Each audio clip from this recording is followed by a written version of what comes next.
Yeah. Antifa. Antifa is not an organization. Antifa was a movement. But Antifa wasn't Antifa. Antifa was anti-fash.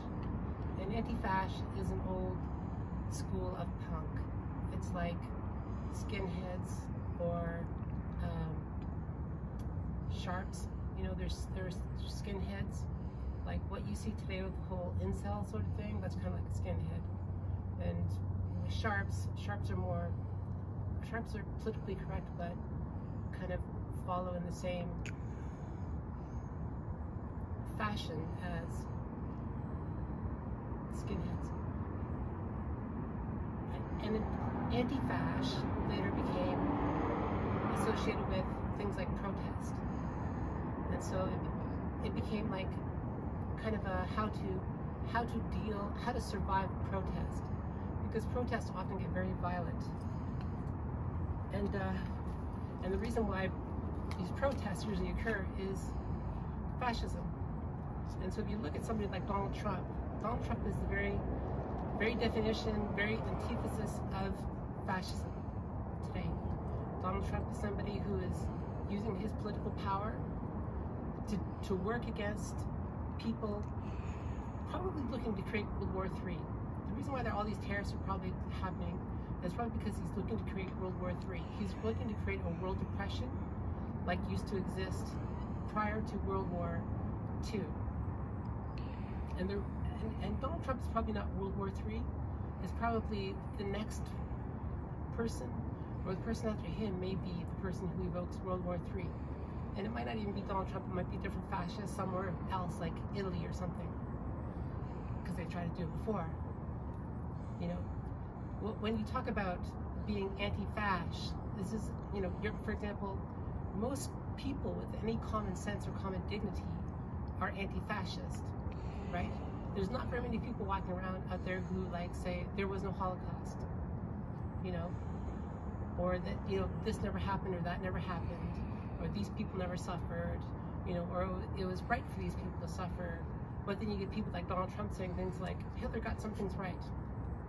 You know, ICE, for example, Donald Trump using his power to push ICE out, to go out and like capture people, you know, not denying that maybe there's some problems with illegal immigration, and then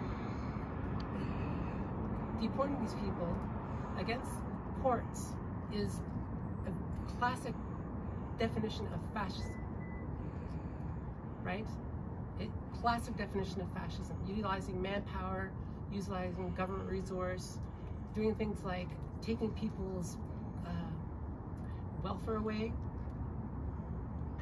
you know, which is probably not even constitutional, is fascism. He is the antithesis of fascism, and like any classic fascist, he probably wants to start World War III. That's probably what he's doing with tariffs. You know, anyone, most people are anti-fascist, right? But the difference is, you know, like, but most people don't have the ability to do anything about it. You know, that's very much another aspect of fascism. I was saying that fascism is back in fashion like 3 years ago. You know, when you see the onset of someone like the DeSantis camp in Florida. That was a classic example that fascism is in our backyard. Fascism is now in our backyard in a really, really, really big way, right? And most people who are like generally anti-war, there's no reason to have war, there's no reason to have social chaos, you know? They're usually very much against fascism, you know? And fascists are, you know, why would someone like the current regime in America, you know, say this is Antifa is an organized group looking to create terror? Because they're fascists, right? Now there are some Antifa who will say fight fire with fire, you know, and at some point, you know, you look at any revolution, any change of power that's happened anywhere, French Revolution, for example, you know, that is very much a fight fire with fire situation. You know, where people rise up and they rise up against and overthrow the government. This happens. You know, this happens in lots of other countries. It's just somewhere in America where usually things are very civil and very ordered. You know, you don't usually have people saying that. But there's people nowadays who feel the need to say that. And so anti-fascists are people who, like, for example, I am an anti-fascist. You know, I'm somebody who makes a vlog about it and uploads it to the web and says, you're likely an anti-fascist too.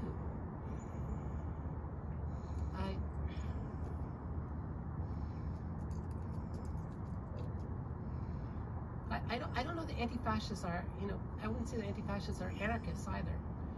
Anarchists or anarcho punks, you know, this is a different type of thing. Anarcho punks are very different than real true anarchists who want to cause world disorder. Donald Trump may be a prime example of somebody who's an anarchist or even an antichrist, right? Because it just very much goes against human nature. You know, an anti-fascist might do something like figure out how to teach other people how to survive a protest. I've never been in a protest that was that violent myself. But this whole calling out Antifa, which I don't even get the name, that's kind of a build off of anti-fascism. You know, I'm sure your grandmother's an anti-fascist. Shut off.